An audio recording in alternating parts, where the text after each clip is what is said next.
Salam jumpa adik-adik yang terkasih. Apa kabarnya? Senang sekali kakak bisa menyapa kalian lewat siaran ini secara khusus di dalam masa liburan sekolah. Adik-adik yang kakak kasihi, secara khusus adik-adik yang menjadi murid-murid kakak di sekolah minggu, baik yang kelas 5 maupun kelas 6 sebelumnya, kakak mau menyapa adik-adik secara khusus untuk menyampaikan sedikit pesan untuk adik-adik sekalian terkait dengan perpindahan kelas ya. Tentu kita sama-sama mengetahui bahwa adik-adik yang kelas 5 itu dalam beberapa minggu lagi akan menjalani hari-hari atau tahun ajaran baru sebagai murid kelas 6. Sementara yang kelas 6 itu akan menjadi murid-murid SMP. Ya, bagaimana adik-adik? Senang naik kelas atau sudah lulus SD, kemudian akan segera melanjutkan studi, ya. Mungkin ada beberapa adik-adik yang sudah cukup puas, sudah cukup senang dengan hasil nilai rapor yang menggembirakan, kemudian puas dengan kenaikan kelas atau melanjutkan ke tingkat SMP. Ada juga barangkali di antara adik-adik yang mungkin kurang begitu puas dengan nilai yang diperoleh di semester lalu, tetapi kakak sampaikan supaya adik-adik tidak patah semangat untuk tetap menjadi pelajar yang baik di kesempatan berikutnya. Nah adik-adik, beberapa saat lagi kakak akan sampaikan beberapa ayat dari kitab suci yang kakak harap bisa memberikan inspirasi, bisa memberikan dorongan dan motivasi untuk adik-adik di dalam melanjutkan studi ke jenjang berikutnya di kelas 6 ataupun di kelas 7 SMP. Simak ya. Adik-adik, mari sebelum mendengarkan atau membaca ayat-ayat yang akan kakak tawarkan, baik kalau kita membuat tanda kemenangan kita, dalam nama Bapa dan Putra dan Roh Kudus. Amin. Yang pertama kakak ambil dari Lukas bab 6, dari Injil Lukas bab 6 ayat 39 sampai 42. Yesus mengatakan pula suatu perumpamaan kepada mereka. Dapatkah orang buta menuntun orang buta? Bukankah keduanya akan jatuh ke dalam lubang?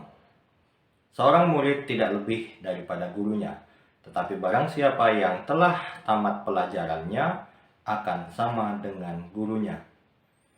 Mengapakah engkau melihat selumbar di dalam mata saudaramu, sedangkan balok di dalam matamu sendiri tidak engkau ketahui? Bagaimanakah engkau dapat berkata kepada saudaramu, "Saudara, biarlah aku mengeluarkan selumbar yang ada di dalam matamu," padahal balok yang ada di dalam matamu tidak engkau lihat? Hai orang munafik, keluarkanlah dahulu balok dari matamu, maka engkau akan melihat dengan jelas untuk mengeluarkan selumbar itu dari mata saudaramu. Adik-adik yang terkasih, dari bacaan ini kita bisa mempelajari beberapa hal, ya, bahwa sebagai pelajar tugas utama kita adalah belajar, dan dalam proses belajar itu kita akan didampingi, diajari oleh guru-guru yang ada di sekolah, yang juga kita jumpai di dalam pelajaran agama di luar sekolah. Nah adik-adik, kakak menghimbau adik-adik semua untuk sungguh memberikan perhatian dan mengikuti pelajaran yang diberikan dengan sebaik mungkin, supaya adik-adik bertambah wawasan, ilmu pengetahuan, dan menjadi lebih baik daripada adik-adik sebelumnya, ya. Juga di dalam proses belajar itu kurang baik apabila kita mentertawakan teman-teman yang mungkin masih kurang mampu menerima atau menyerap pelajaran yang diberikan. Maka bisa saling membantu dalam hal mendampingi teman-teman yang sekiranya lemah di dalam pelajaran tertentu, tetapi tidak memberikan contekan, ya, berbeda.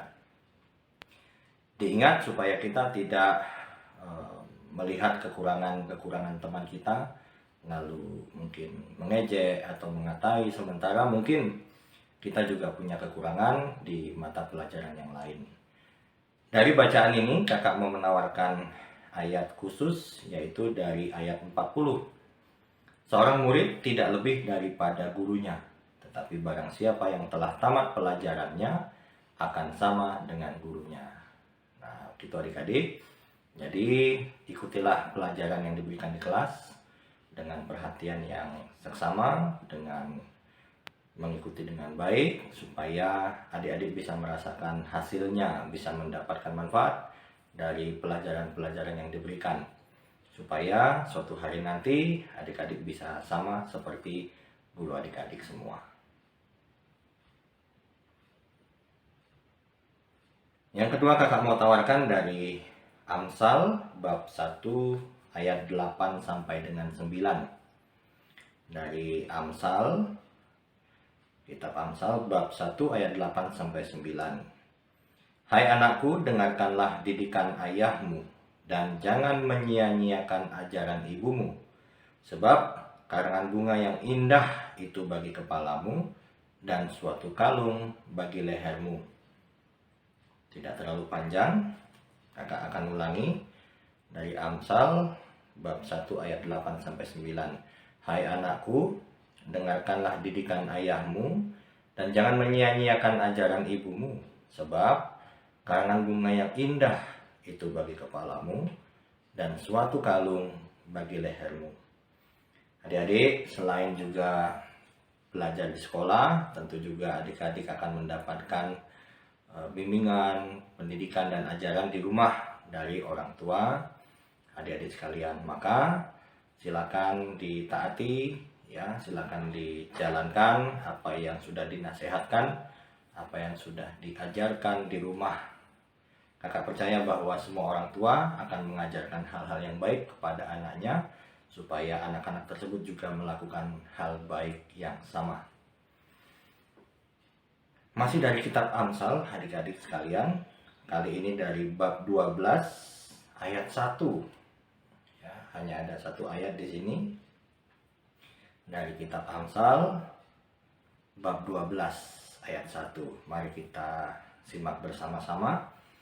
Siapa mencintai didikan, mencintai pengetahuan.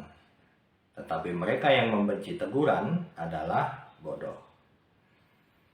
Siapa mencintai didikan, mencintai pengetahuan. Tetapi mereka yang membenci teguran adalah bodoh.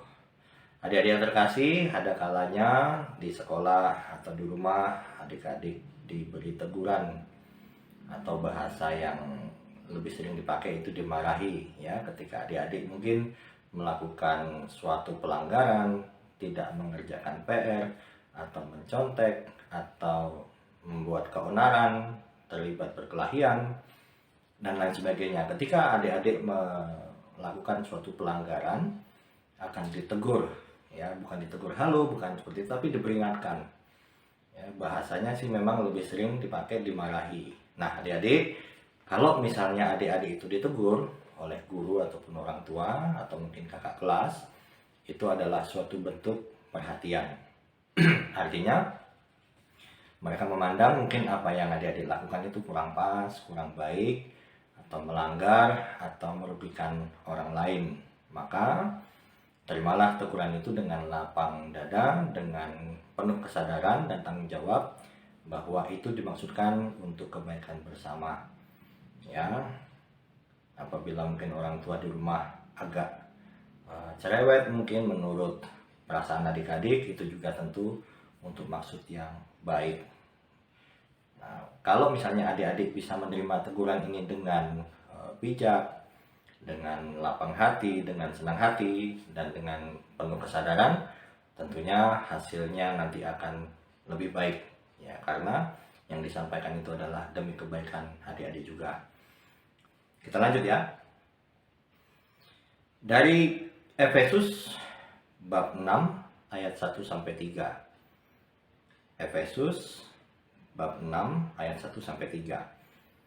Hai anak-anak, taatilah orang tuamu di dalam Tuhan, karena haruslah demikian. Hormatilah ayahmu dan ibumu, ini adalah suatu perintah yang penting, seperti yang nyata dari janji ini, supaya kamu berbahagia dan panjang umurmu di bumi.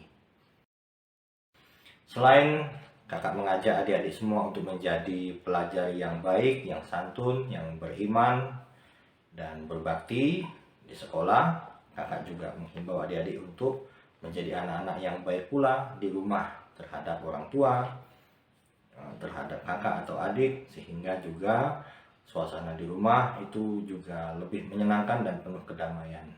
Ya, tentunya kakak percaya bahwa kita semua saling menyayangi di dalam keluarga kita masing-masing.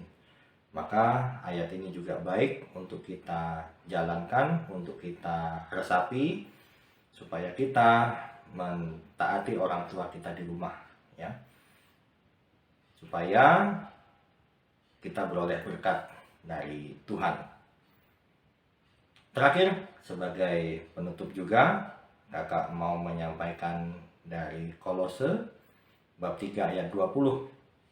Kolose bab 3 ayat 20. Anak-anak, taatilah orang tuamu dalam segala hal, karena hal ini menyenangkan Tuhan. Ya, lagi-lagi ada sebuah ayat yang mengingatkan kita untuk senantiasa hormat, tunduk, taat, dan berbakti kepada orang tua. Karena itulah yang dikehendaki Allah. Ya, supaya kita juga lebih layak dan pantas untuk disebut anak-anak Allah ketika kita juga menghormati orang tua, mentaati, dan berbakti kepada orang tua di rumah.